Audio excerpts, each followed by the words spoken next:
ছাদ বাগানের বালতিতে মিষ্টি আলু, সুইট পটেটো,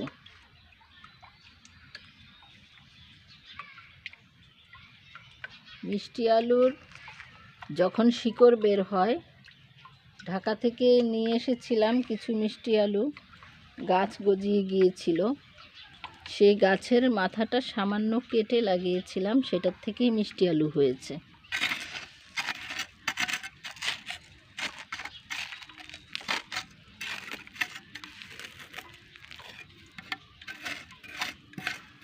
এই যে আরও মিষ্টি আলু আছে, বালতির মাটিটাকে আমি উপর করে ঢেলে নিয়েছি। এখন দেখা যাচ্ছে যে আরও মিষ্টি আলু আছে। আপনারা অনায়াসেই ছাদ কৃষিতে এই মিষ্টি আলুটা সংযোজন করতে পারেন। ছোট টবে বাড়িতে